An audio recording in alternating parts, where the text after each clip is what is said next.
Hello viewers, welcome to my YouTube channel. आज का ये वीडियो काफ़ी इंटरेस्टिंग, इन्फॉर्मेटिव और लर्निंग रहने वाला है। आज हम कंस्ट्रक्शन फील्ड में यूज होने वाला ट्रेडिशनल सैंड जो कि रिवर सैंड है और उसके इस न्यू एरा में अल्टरनेट जो कि एम सैंड जिसको कि मैन्युफैक्चर सैंड भी कहते हैं, उसके बीच में कंपैरिजन करने वाले हैं। इससे पहले मैंने मैन्युफैक्चर सैंड क्या होता है, कैसे बनता है, इस पर डिटेल में वीडियो बना रखा है। अगर आपने अब तक वो वीडियो नहीं देखा है तो लिंक डिस्क्रिप्शन बॉक्स में दिया गया है, आप ज़रूर देखिए। अगर आपको मेरी मेहनत और ये वीडियो पसंद आती है तो इसे लाइक कीजिए, शेयर कीजिए और मेरे चैनल को सब्सक्राइब कीजिए। तो चलिए शुरू करते हैं।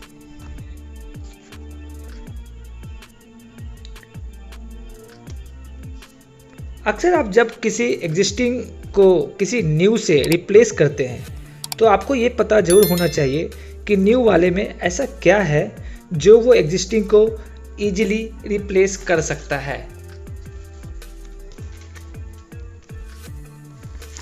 जी हाँ, मैं बात कर रहा हूँ एम सैंड जो कि मैन्युफैक्चर सैंड है।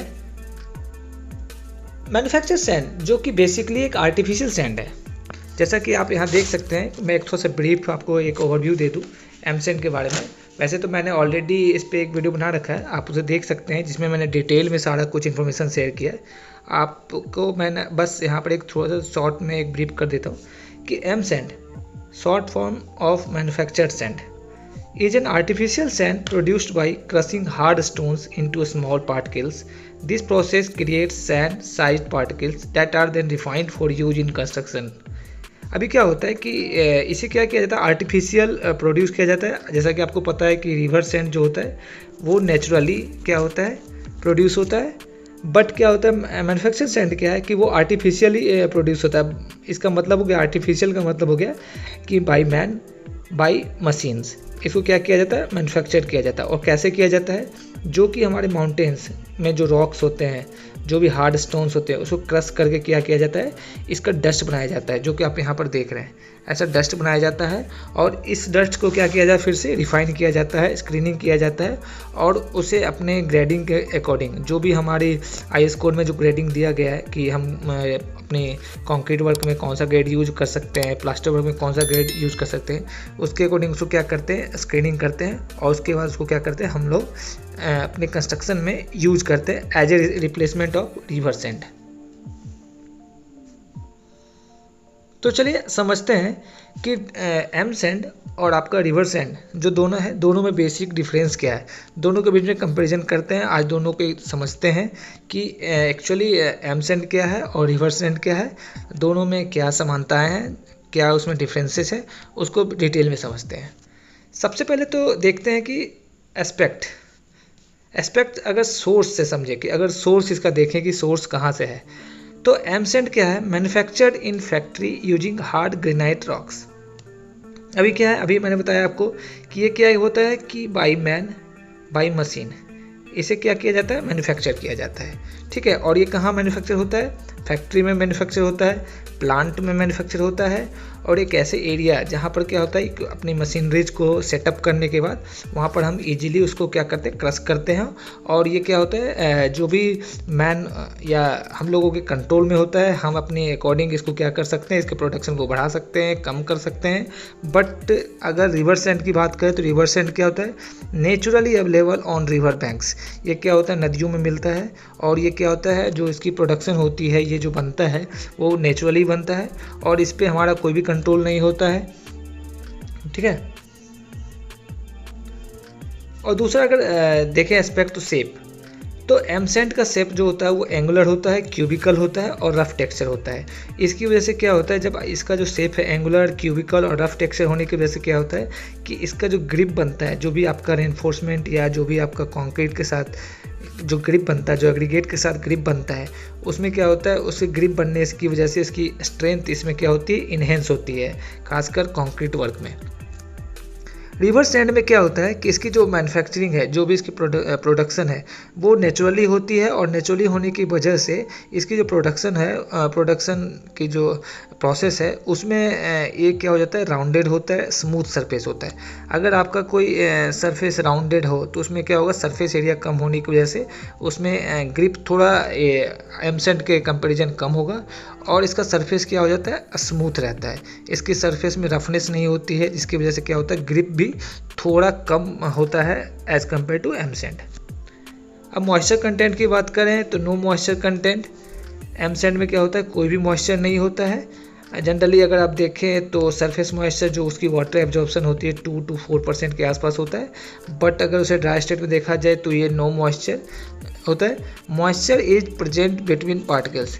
अभी क्या है कि ये क्योंकि रिवर से हम लोग इसको क्या करते हैं, माइनिंग करते हैं, तो इसमें क्या होता है, इसकी प्रॉपर्टीज, और जब रिवर से माइनिंग करते हैं तो इसमें हमेशा क्या होता है, बल्क आपका कुछ ना कुछ मॉइस्चर कंटेंट अवेलेबल होता है।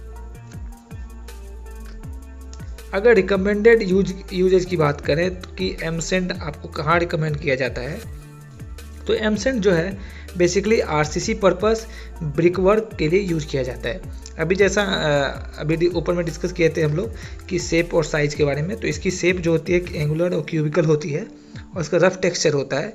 तो ये क्या करता है, इजीली आपके रेनफोर्समेंट और आपके एग्रीगेट के साथ क्या करता है, अच्छे से बॉन्ड बना लेता है, अच्छे से ग्रिप बना लेता है। इसकी वजह से क्या होता है, इसमें आपकी जो कंक्रीट अगर आप इससे करते हैं तो इसका क्या होता है, कंक्रीट का स्ट्रेंथ क्या होता है, ज़्यादा होता है, और मतलब इन्हेंस हो जाता है। लेकिन अगर आरसीसी, अगर रिवर सैंड की बात करें तो रिवर सैंड में क्या रहता है, आरसीसी में हम यूज़ कर सकते हैं, प्लास्टरिंग में यूज़ कर सकते हैं, ब्रिक वर्क में यूज़ करते हैं। अभी आप देख रहे होंगे कि जो आपकी रिवर सैंड है, जहाँ भी आपकी फाइन एग्रीगेट्स की रिक्वायरमेंट होती है वहाँ पर रिवर सैंड का यूज किया जाता है। बट स्टिल अगर आपको कहीं आरसीसी करनी हो या ब्रिक वर्क करनी हो तो वहाँ पर रिकमेंडेड है कि आप वहाँ पर एमसेंड यूज करना सही है। अगर स्पेसिफिक ग्रेविटी की बात करें तो अगर एमसेंड की जो स्पेसिफिक ग्रेविटी होती है वो 2.73 के अराउंड होती है, बट ये डिपेंड करता है कि आपका जो पेरेंट रॉक है क्या है, पेरेंट रॉक पे भी डिपेंड करता है, ये वेरी कर सकता है। आपका जो ये रिवर सैंड है उसकी जो स्पेसिफिक ग्रेविटी होती है वो ऑलमोस्ट 2.65 के आसपास होती है, और ये जो डिपेंड करता है वो किस पे डिपेंड करता है, कैचमेंट एरिया पे। तो आप कह सकते हैं कि स्पेसिफिक ग्रेविटी जो है दोनों की ऑलमोस्ट इक्वल, मतलब कह सकते हैं आसपास ही है। 2.65 रिवर सैंड की है और 2.73 एमसेंड की है। जो नेक्स्ट डिफरेंस है वो है एडल्ट्रेशन रिस्क। एडल्ट्रेशन मतलब कि मिक्सिंग इम्प्योरिटीज, उसमें कुछ इम्प्योरिटीज आ जाना या कुछ इनऑर्गेनिक सब्सटेंस का मिक्स हो जाना। तो इसका क्या, एमसेंड में क्या होता है कि एडल्ट्रेशन का जो रिस्क होता है वो बहुत ही कम होता है, क्योंकि क्या होता है ये जो होता है हमारे कंट्रोल में होता है, और इसे हम लोग क्या करते हैं, जो मैन्युफैक्चरिंग करते हैं प्लांट में करते हैं, वहाँ स्क्रीनिंग करते हैं, वॉशिंग करते हैं, तो इसकी जो क्वालिटी होती है as compared to river sand से क्या होती है, अच्छी होती है। बट रिवर सैंड में क्या होता है, हाई प्रोबेबिलिटी होता है स्पेशली इन कोस्टल एरियाज। तो इसमें क्या होता है कि इसमें इनऑर्गेनिक सब्सटेंसेज या कुछ भी इम्प्योरिटीज़ का मिक्स होने के चांसेस ज़्यादा होते हैं, क्योंकि क्या होता है कि ये नदियों से, रिवर से क्या होता है, माइनिंग होता है और वहाँ से निकलता है, तो इसकी वजह से इसमें सिल्ट कंटेंट भी ज़्यादा होने के चांसेस हैं, इसमें आपका इनऑर्गेनिक सब्सटेंस होने के भी चांसेस हैं, क्योंकि ये हमारी रिवर के बेड से निकाला जाता है। अगर हम बात करें इन्वायरमेंटल इम्पैक्ट एस्पेक्ट्स की, तो इस क्या है कि M sand less damage compare to the river sand. अभी क्या है कि एमसेंड इन्वायरमेंटल इम्पैक्ट उसका क्या होता है, कम होता है, वो इन्वायरमेंट को कम लेस डैमेज करता है। रिवर सैंड क्या होता है, harmful, reduce ground water levels and ड्राइज up water. अगर आप क्या होता है कि इलीगल माइनिंग करते हैं या आप कंटिन्यूअस किसी रिवर से के बेड से आप अगर रिवर सैंड निकाल रहे हैं, तो इसकी वजह से क्या होता है कि वहाँ पर रिवर का डिप्लेशन हो जाता है, और क्या होता है, रिवर सूख जाता है, उसमें जो भी जलीय जंतु हैं वो मर जाते हैं। तो ये एक तरह से कहा जाए तो इसका इन्वायरमेंटल इम्पैक्ट ज़्यादा है एज़ कम्पेयर टू एमसेंड। अगर वर्केबिलिटी की बात करें तो जो good workability due to consistent grading. अभी क्या है कि अभी हमने बताया था आपको कि जो एमसेंड मैन्युफैक्चर होता है वो क्या होता है, उस पर हमारा कंट्रोल होता है। हम क्या करते हैं कि उसको अपने अकॉर्डिंग हम उसकी पार्टिकल साइज़ को बढ़ा सकते हैं, घटा सकते हैं। उसकी पार्टिकल साइज़ एंगुलर होती है, क्यूबिकल होती है, तो इन सब की वजह से क्या होता है कि उसकी वर्केबिलिटी अच्छी होती है, कंसिस्टेंट होती है।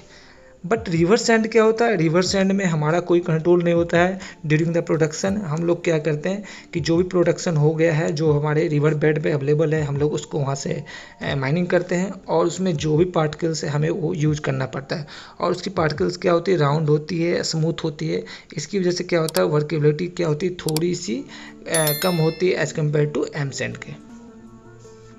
अब बात करते हैं अवेलेबिलिटी की, अवेलेबल कितना है। एम सैंड क्या है, consistent availability in most areas. अगर आप बात करें कि रिवर सैंड की अवेलेबिलिटी क्या है, तो रिवर सैंड कहाँ अवेलेबल होगा। रिवर सैंड जनरली अवेलेबल वहीं होता है जहाँ की जो शहर या जो स्टेट या जो डिस्ट्रिक्ट क्या होता है, किसी रिवर के पास से जा रहा हो या उसके नियर बाई में कोई रिवर हो, तो वहाँ पर क्या होता है, जनरली रिवर सैंड अवेलेबल हो जाता है। बट ऐसे एरिया जहाँ की कोई भी रिवर नहीं हो, तो वहाँ पर क्या होता है कि अवेलेबल तो हो जाता है, बट उसकी कॉस्टिंग क्या हो जाती है, बढ़ जाती है ड्यू टू द ट्रांसपोर्टेशन। हमें ट्रांसपोर्ट करना पड़ता है एक जगह से दूसरी जगह पे, इसकी वजह से रिवर सैंड की कॉस्टिंग बढ़ जाती है। दूसरा क्या होता है कि वो जल्दी अवेलेबल भी नहीं हो पाता है। तो अगर एम सैंड की बात करें तो एम सैंड में क्या करना होता है, हमें कहीं से रॉक ट्रांसपोर्ट करके लाना होता है और जहाँ भी हमारी कंस्ट्रक्शन चल रही है वहाँ पर प्लांट सेटअप करना होता है, वहीं पर क्रश करना होता है, क्रश करके वहीं पर हम लोग उसको यूज कर सकते हैं। तो एम सैंड कंसिस्टेंट अवेलेबल होता है इन मोस्ट एरियाज। आपके रूरल एरियाज में भी चले जाते हैं, या आपका कोई ऐसा एरिया हो जैसे साउथ के एरिया में से हो, या कोई ऐसा एरिया हो जहाँ पर कि नदी ना हो, वहाँ भी हम लोग क्या करते हैं, एम सैंड को अवेलेबल करा सकते हैं। बट रिवर सैंड क्या है कि डिपेंडिंग ऑन द रीजन पे भी डिपेंड करता है, रेगुलेशन पे भी डिपेंड करता है। जैसे कि अगर गवर्नमेंट की रेगुलेशन है कि इस नदी से आप माइनिंग नहीं कर सकते हैं, तो हमें वहाँ से क्या होगा, रिवर सैंड निकाल नहीं सकते और वहाँ पर रिवर सैंड मिलना मुश्किल हो जाएगा। अगर कॉस्ट इफेक्टिवनेस की बात करें तो एम सैंड क्या है, कॉस्ट इफेक्टिव है due to the lower transportation cost. इसकी जो ट्रांसपोर्टेशन कॉस्ट क्या होती है, लोअर होती है, इसके लिए क्या है, ये कॉस्ट इफेक्टिवनेस है। और दूसरा क्या है, इसकी मैन्युफैक्चरिंग टाइमिंग भी अगर देखा जाए तो रिवर सैंड जो आपकी एम सैंड है वो बेसिकली जल्दी हम लोग मैन्युफैक्चर कर सकते हैं, प्रोड्यूस कर सकते हैं। बल्कि आपकी जो रिवर सैंड है कॉस्ट में vary depending on the location and regulation. ये क्या होता है, कॉस्ट वेरी करता है और अक्सर ऐसा देखा गया है कि आपका जो एम सैंड है, एम सैंड से थोड़ा सा ये कॉस्टली होता है ड्यू टू द ट्रांसपोर्टेशन, और इसकी जो प्रोडक्शन होती है वो काफ़ी टाइम टेकिंग होती है। और ये हमारे जो भी रिवर्स में अवेलेबल है, हम लोग अभी फ़िलहाल उसी को माइनिंग कर रहे हैं। इसमें क्या होता है, गवर्नमेंट का रेगुलेशन भी है और इसकी वजह से ये थोड़ा सा कॉस्टली हो जाता है। अगर नेक्स्ट एस्पेक्ट की बात करें जो कि है क्वालिटी कंसिस्टेंट, तो एम सैंड क्या होता है, ये uniform grading and particle size. इसकी जो यूनिफॉर्म ग्रेडिंग होती है, क्योंकि हम लोग इसको खुद मैन्युफैक्चर करते हैं, कंट्रोल करते हैं इसकी क्वालिटी को, स्क्रीनिंग करते हैं, वॉशिंग करते हैं, इसकी वजह से क्या होता है, इसकी जो साइज होती है वो यूनिफॉर्म होती है। इसकी पार्टिकल साइज क्या होती है, क्यूबिकल होती है, एंगुलर होती है। इसकी वजह से इसकी जो क्वालिटी होती है as compared to river sand से अच्छी होती है। क्वालिटी में vary depending on the source. River sand का क्या है कि क्वालिटी डिपेंड करता है सोर्स पे, आप कहाँ से ला रहे हैं और वहाँ पर कैसा सैंड अवेलेबल है, इस पे भी डिपेंड करता है। तो ये वेरी कर सकता है बैच टू बैच। अगर आप किसी बैच आज कहीं से आपने रिवर सैंड को मंगवाया है तो वहाँ का जो पार्टिकल साइज होगी वो डिफरेंट हो सकता है। कल अगर फिर से आप कहीं इसको मंगवा रहे हैं तो वहाँ उसकी क्या होगी, पार्टिकल साइज अलग हो सकती है, उसकी क्वालिटी अलग हो सकती है। तो ये वेरी कर सकता है। अब ड्यूरेबिलिटी की बात करें तो M sand offer great durability due to the balance properties. इसकी जो प्रॉपर्टीज होती है वो बैलेंस्ड होती है, इसकी जो पार्टिकल साइज होते हैं वो बैलेंस्ड होते हैं और ये कंट्रोल्ड एनवायरनमेंट में प्रोडक्शन होता है। इसकी वजह से क्या होता है, इसकी ये ड्यूरेबल ज़्यादा होता है। रिवर सैंड में vary depending on the source and quality. इसका क्वालिटी कैसा है और किस सोर्स से अवेलेबल हो रहा है, इसमें कितनी इम्प्योरिटीज़ है, कितनी सिल्ट है, इन सब पे इसकी ड्यूरेबिलिटी क्या होती है, डिपेंड करती है। अगर स्ट्रेंथ की बात करें तो M sand provides higher strength and smoother surface texture.